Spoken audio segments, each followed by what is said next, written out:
Introduction. The human brain has 100 billion neurons, each neuron connected to 10,000 other neurons. Sitting on your shoulders is the most complicated object in the known universe. Michio Kaku. The human mind is probably the most complex system we have been blessed with. It is also the main regulator of our happiness and success. This idea is not necessarily new. It's been around for millennia and has been rephrased in many different forms by philosophy, religion, medical practice, and common sense wisdom. Yet only recently, due to extensive medical research, we have become able to understand the processes that connect the dots and allow that to happen. That also means that we have been given a real shot at better achieving the things that we strive for. The human being can hardly become efficient at anything if a right balance is not achieved in the mind. There can be no success for a brain that does not understand the basic principles of its own function.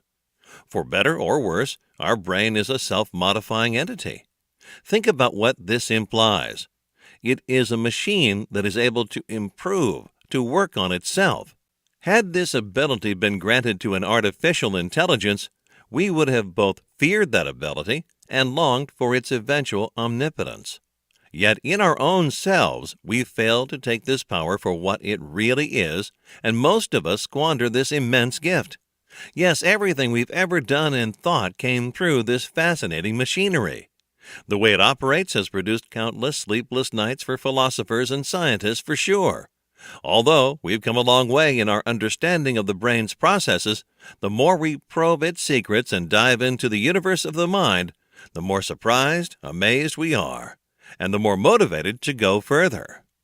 Just like a sedentary body, an unexercised mind will slowly, inexorably decline, if not to a halt, then to some minimal, boring, repetitive actions which, by themselves, reduce our chances of success to a minimum and will also diminish our chances to find lasting happiness or peace of mind.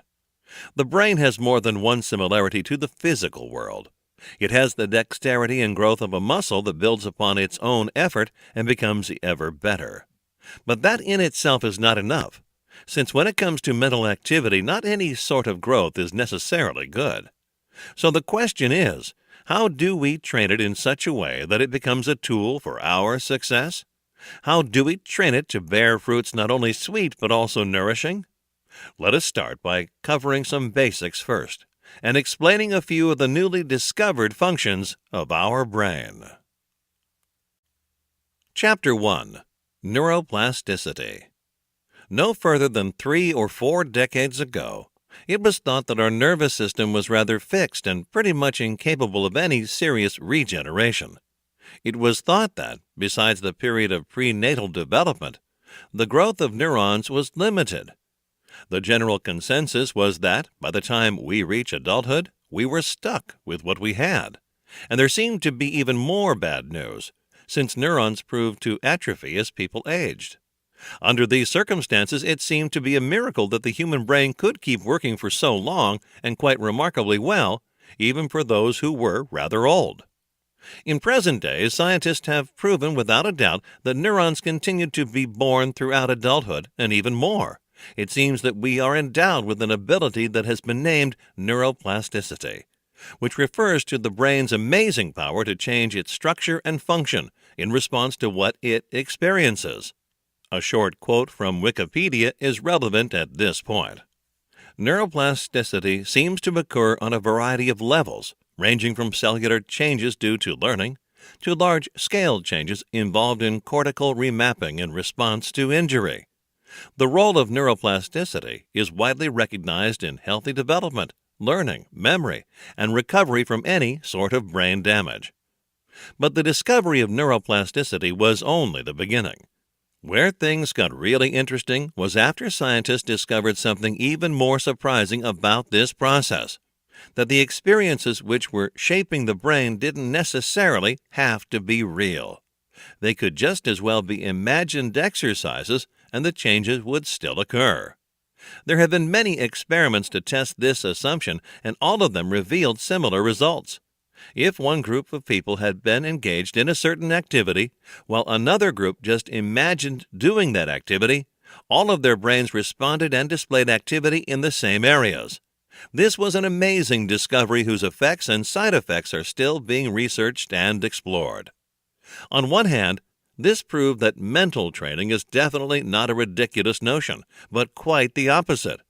On the other hand, if the brain has trouble distinguishing between a real exercise and an imagined one, that means that even by remembering negative experiences, we will subject ourselves to almost or just as much harm than we suffered when we first had those experiences. Without getting too much into scientific terms, what you need to know is that stress releases a substance called cortisol, which results in the shrinking of the hippocampus area of the brain. And the hippocampus is one of the few areas that is known to be able to produce new neurons. In short, stress is able to single-handedly degenerate neurons while preventing new ones from being produced. This further enhances the conclusion that a person's mentality is directly responsible for that person's success and fulfillment or the lack of them, which in turn makes it even more important for us to grasp these notions and to find ways of controlling and improving our thoughts. One of these methods involves our handling of memories. Chapter 2. Memory Rewiring. What the neuroscientists only recently understood is how the brain retrieves memories. Most of us think about our memories as being kept as they were, in certain drawers, or in memory banks in our brain. We imagine the act of remembering as nothing more than playback of the original recording. This is what the scientists disproved. They have now real evidence that shows how the brain rewires the connections between neurons every time we remember something. But how does this help us in achieving success? Actually, your behavior, your general attitude is heavily influenced by your memories. Negative ones hold you down, discouraging you. You are less likely to try a certain thing again even if chances of failure are relatively small if you had a bad experience with that exact thing in the past. This not only applies to your business life, but also to anything else. New experiences, taking chances, promising opportunities, all of them refused because of the fear of repeated failure. This is how memory rewiring works. The brain literally changes its structure every time we remember something. The more you play back a certain memory, the more you imprint it with your emotions about that particular thing. And chances are, in doing that, you are also driving it further away from reality, from what really happened. This can turn out to be a really, really bad thing if that memory hurts you, especially if you are unaware of this process. On the other hand, it can prove to be an invaluable help if used with awareness. It can seriously diminish the negative effects of memories that have scarred you. So what does this discovery imply? It implies a very real possibility of editing our memories, enforcing the good parts and weakening the ones that hurt. Every time we remember something, we are literally editing, changing it, and re-memorizing it. This implies that if we become aware of how this mechanism works, we have a real choice in what emotions we associate to certain memories. This method is so efficient that most motivational speakers are nowadays proposing it to their listeners. Also, it has become part of the therapy used in treating PTSD sufferers. Of course, there are certain limits that we must establish when using this method. After all, there is little to be gained from changing things that do not need to be changed. Yet there are memories so bad that this method is a sort of a last resort for them. There are good memories that we could definitely underline in order to gain more obvious gains, like a better motivation in recreating them, increased self-esteem, and a general stability in our psyche. So how does this work exactly? Well, in the case of a bad memory, what you need to do is bring it into your mind, then imagine it getting smaller and dimmer, as if watched on an old black and white TV that is gradually getting further away from you. The brain responds to notions of size and color, associating smallness and grayness with unimportance. Then add details that scramble the memory even more. These details are particular to what that certain memory is. For example, if it involves a group of people that made you feel uncomfortable, picture them wearing clown suits. Try adding hilarious positive details. The old emotions will gradually be replaced by new ones, and by the time you manage to chuckle while imagining that moment, it means the method has succeeded in doing what it was supposed to do. With good memories, you must do the exact opposite. You must try to picture them as big, as vivid, and as loud as you possibly can. Concentrate on the good feelings that the memories bring back. Enforce them. Add some more if you feel the need for it. Keep doing this until you turn that particular memory into a driving motivation. The catch is that by empowering it, you greatly increase your drive, your desire to turn it into reality again. As a last detail, a general word of warning about this method. The entire point of it is to change the feelings and details associated with a certain memory, either dimming or enforcing them, not to try to alter the facts that happened. Alienation from reality, from what has actually happened, is rarely a solution, more a complication that could turn out to be even worse than the original issue. Trying to tell your brain something that it knows deep down not to be true could prove unreliable or even backfire. Chapter 3. The Subconscious, or How Dogs Prove Training of the Brain is Possible. About a century ago, a Russian researcher called Pavlov managed to devise a simple yet effective connection between a sound and a subconscious reaction that triggered salivation. You probably all know the story by now. What you may not know is that there are overrides that the conscious mind cannot go over, and even if it does, they are very hard to replace. The subconscious has many old automated habits, mainly because this is what it's supposed to do. These habits are, more often than not, terribly unconstructive. While your conscious part is taking care of analysis and problem solving on a daily basis, your subconscious has more instinctual reactions and keeps track of older things that had impact on your life. And so it happens that sometimes we find it impossible to go on about our happiness and daily routine just because some old conclusion is being repeated over and over again as if on a loop. Such unconscious interference can seriously hinder our growth. The two factors that influence how hard it is to replace certain thoughts or a certain belief are 1. Time, and 2. The number of repetitions that particular thing has suffered.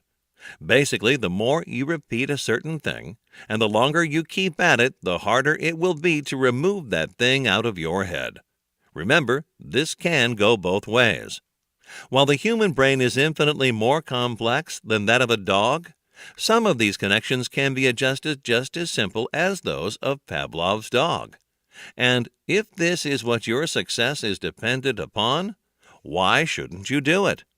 What most people do when it comes to a certain painful memory, for example, is try not to react or to even forget it. This is where they find themselves in conflict with their subconscious, since that guy will not allow them to forget and will most likely keep on responding to certain stimuli even if we like it or not. The solution lies not in trying to replace or numb the stimuli, but in changing the neural connection that those stimuli have ingrained in our mind from a negative path to a more positive one. This takes time, but it can be done. The science behind this stipulates that changes can be made to the limbic system, which among other things is your motivational engine. Most articles out there that set out to teach how these changes can be achieved become lost in very general and vague terms. The following pages will give you a real opportunity to understand some of these processes, while also providing exercises for mind training and ample details in order to understand them perfectly. Chapter 4. How to apply these concepts in business. Let's talk about how we can apply some of these notions when it comes to business. In practice, we need to become more successful in our deals, become better performers, and implicitly more fulfilled both from a professional point of view and a personal one. It is crucially important to start doing several of these things. Control your environment. Remember what you read about how our brains can hardly distinguish between real and imaginary experiences? Well, this applies to a great deal of things like sensationalized news bulletins, gossip, or coworker complaints. These things influence us almost as much as if we had been exposed to those negative experiences directly. It can seem hard at first, but you must believe those neuroscientists. It is worth the effort. Avoid any people, any circumstances, and any other exposure to negativity. Life is not a bed of roses all the time, and it is almost certain that, at least from time to time, we will have our own problems to face. Avoid becoming burdened with other people's weights as well. Be aware of self-defeating language, because language translates directly to our state of mind. Avoid sentences like, "I cannot do that," or even worse, "I could never do that." If someone tells you you look ill, tired, weak, never accept their statements as fact. Even if you do feel a bit off, do not acknowledge it verbally. This does not mean to ignore what could otherwise be a friendly advice, but to always be aware of the effects of what you say. Use "I could be better" instead of "yes, I feel bad." There are always positive options. As long as we're talking about positivity, remember that people are usually defined by how they start and by how they end things. This not only applies to our bigger plans. There are great benefits to be had from the way we start each day, no matter how unimportant it could seem. Try to find a positive frame of mind as soon as you wake up. Remind yourself you are blessed to have that time at your disposal. When you go to bed, be thankful for your day. Basically, what all of these things have in common is that they propose a different order of things. If you are to wait for a good feeling in order to act like it, you may have to wait for a long time. Instead, act like it first, and you may actually start feeling better. This is not just a wishing well advice. There is actually a lot of science behind it. It has been proven that even when you fake a smile, the movement of the facial muscles causes the release of dopamine and serotonin in the brain, which generates a feeling of happiness and faster relief from stress. So, next time you wish to feel better, try faking it until you actually make it. You may not reach nirvana in a few seconds, but you cannot reach your destination if you don't at least take the first step. Chapter 5. Autosuggestion. Working on your memories goes really well, one could say, hand in hand with autosuggestion. Some of the same tricks are being used, the difference being in the fact that you do not work with something that has already happened. You work instead with something that will happen or that you want to happen. It is fairly simple, and you only need to devote a few minutes every day in order to get good results. For example, bring into focus the thing that affects you the most at a certain time, and imagine it going exactly as you would like. No, scratch that. Imagine it going 10 times better. Then go even further. Imagine all the details that would accompany such a success. Picture it in your mind, how you would enjoy that, what emotions would accompany that state, and keep doing that every day for a while. Now let me explain why this will bring you closer to your goal. It is because most people, when they wish for something and that something is of great importance to them, they usually feel discouraged, maybe a little afraid. They start worrying that they won't be able to achieve, to earn that certain thing, and by doing that, they create a negative emotional bond with that dream. So after a while, just thinking about that dream brings anguish and fear into their mind, sometimes without them even realizing it. So by doing the exercise described above, what you do is replace that negative bond of emotion with a positive one. After you practice for a few weeks, even days, you will start to feel inspired when you think about achieving your goals. Your subconscious will instantly generate more ideas, better feedback, and provide you with more energy to carry out your plans. If nothing else, at least you will enjoy doing your work, and as you may have understood by now, good energy attracts even more good energy, until you reach a point where you will have gained continuous momentum for your dreams. So, focus is immensely important. Always be aware of where your focus lies. This is maybe the most important thing that you will ever have to do. Once you learn how to do this, each and everything in your life will become easier. This is what separates the more successful people from the less successful ones. There is something that every individual must realize in order to become an accomplished person and take charge of his own life. You are not your brain. There isn't a generally accepted reason why our brains try to trick us into believing such a thing.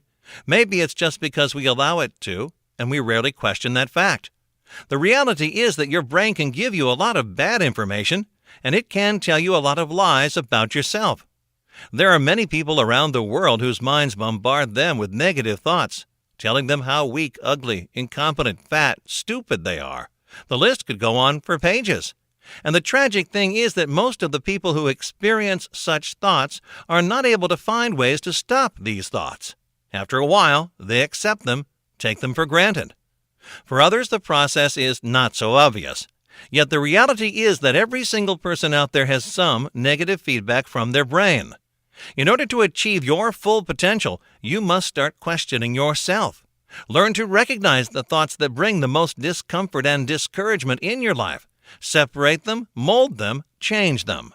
Ask yourself if those things that bring you down are facts or beliefs. You will discover that in most cases you believe a certain thing not based on a certainty, but simply because you got used to seeing it that way. And if repetition has been able to fixate a negative thought in your mind, repetition is able to remove that thought too, or even better, change it into a positive one.